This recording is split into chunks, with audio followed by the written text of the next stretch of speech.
Hello, everybody. This is Paul with the Raw Life Health Show, and I just wanted to get on here and talk a little about what's going on with the latest on the coronavirus, and more cases are on the rise. It seems like the more we're self, what do they call it, confining ourselves, or whatever we want to call that, more cases are rising. So, is this really working of what people are doing with keeping themselves apart from each other? How are more cases happening with less people out there? And I've been saying for years now, literally for 2 years now, that 2020 was going to be the year of the return of Ebola. And the agenda of that was going to be because the vaccine was going to take place. You can see this in all my videos.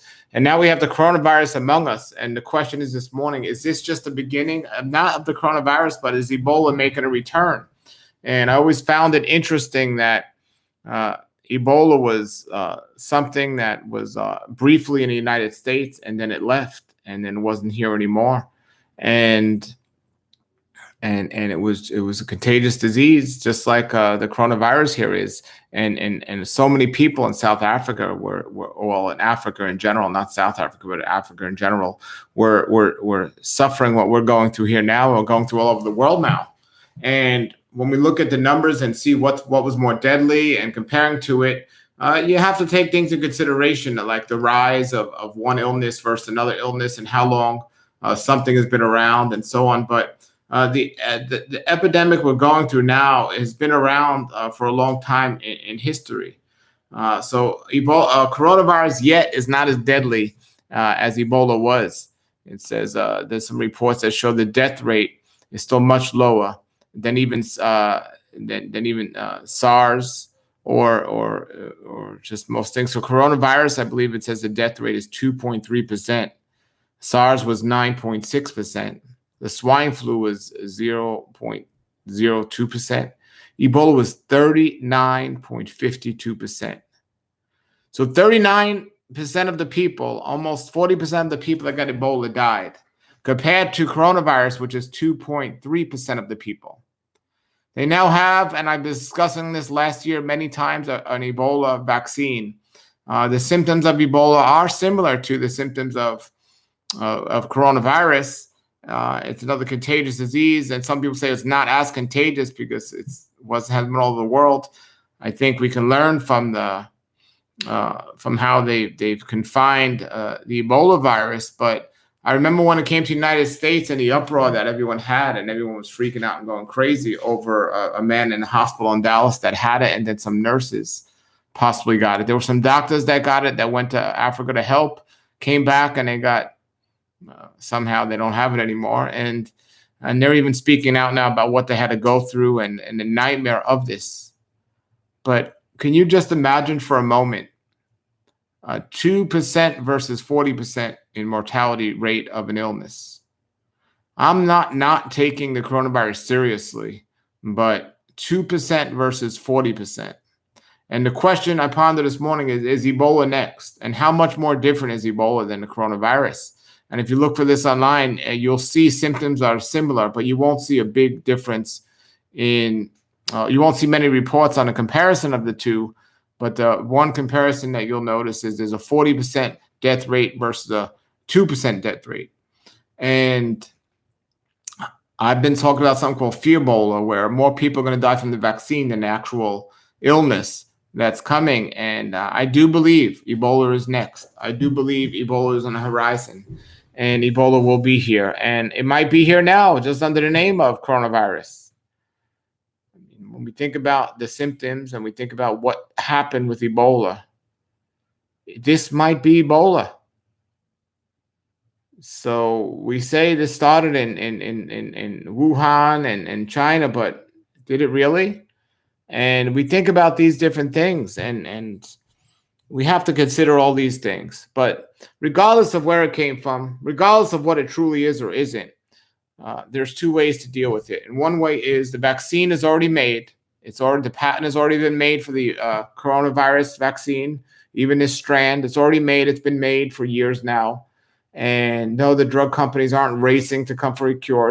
At the right time, they will release it. Yes, it does take years to get a cure, but to get a vaccine for it. But we see the patent has already been been given out years ago. I believe it was 2016, was it, that a drug company in the United States bought the patent for coronavirus and started making the vaccine back then. So I do believe it's already made, and the vaccine is what's going to kill more people. And this is all part of the agenda.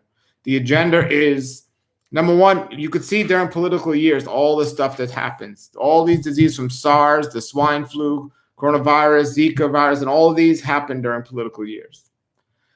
The whole thing with the 5G technology and everything else, that's a whole nother story. And they are putting it in schools that they say they're cleaning up and all this stuff. But no, this is an issue, this Ebola or coronavirus or whatever it is. But, this is something that's going to wake us up. And even times from the Bible times, there were contagion out there, and they were told how to deal with it and what to do with it. So we just have to not go crazy, not to take a vaccine.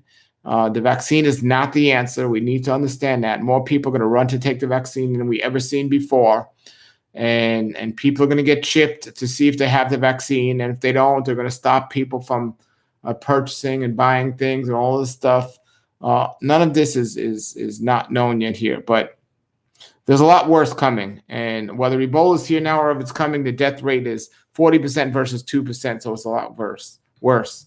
I haven't been watching the news because I don't need to fill myself with the drama of what people say is going on and all this stuff. Any disease out there that is a 2% death rate or any percent death rate is scary. But when you look at the amount of people that are dying from cancer every hour or even abortion every day, it's a lot more than 2%. There's a lot more harmful diseases out there. More people die from diabetes, cancer, and lung disease, than all these other diseases. And you say, but this is contagious, but that's not contagious. Well, let me give you a self-examination. The best way to heal from or avoid getting coronavirus, Ebola, or any other illness out there. And I like this. I saw it here. So the first thing we need to understand is do a self-examination. The first thing you need to do is we need to be clean. Cleanliness, right? And the first way to do that is washing our hearts. Washing our hearts is the first thing we could do, because I do believe this is not only a disease of a physical manifestation, but also of a spiritual manifestation, and it all works in hand and the world works together. So the first thing we need to do is wash our heart. The key to avoiding getting coronavirus is having a strong immune system.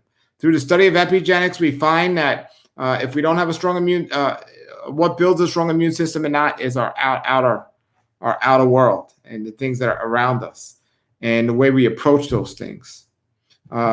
You need to shut the TV off, and you need to love people more, and that'll build your immune system and make it stronger. That's not just me talking some guru language. This is the reality of it.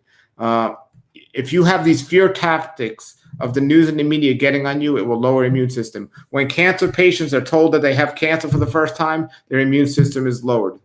They start believing that.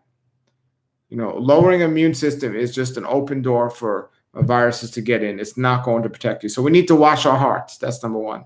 Number two is we need to keep social distance. But we hear that. And I would suggest to you, yes, from a physical standpoint, we need to socially distance ourselves from contagion completely. But even more important, we need to social distance ourselves from evil, from every form of evil out there, every way and appearance of evil. And we say, well, what is evil? Evil is in opposition to our Creator and opposition to God. We need to stay away from evil, because evil is another thing that will destroy our immune systems. Because with evil comes stress, and with stress comes a weakened immune system. So now next says to avoid crowds. Avoid crowds.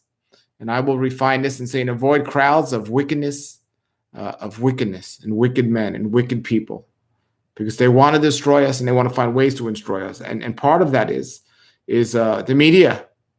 You need to avoid the media. I will submit to you that more people will get healed, saved, and prevent coronavirus from shutting off their TVs and just being smart in what they do and the way they live their lives in terms of their cleanliness, versus sitting at home and watching the news and depressing your immune system through that stuff. which is next. It says, cover your mind from being affected from the sneeze of sin and hatred. And this is what the media is just spreading. The media is spreading wickedness, hatred, and lies and false information, and they're dramatizing everything. We need to cover ourselves from this because it's more contagious than the coronavirus is, and it's more deadly as well. There's only a 2% death rate of coronavirus. Well, it's much more deadly than that. Do not shake hands, and I will submit to you, do not shake hands with abomination. Do not be part of this world. Be in this world, but not part of this world. I know these things sound to you like, oh, well, you can still get sick from a healthy, righteous person, but I am telling you, anything that destroys the immune system is going to destroy you, and we need to wake up and get sick of this. Do not hug false teachings. Do not hug heresy. Avoid the media. Avoid the news. Be safe so that you be safe, so you will be saved.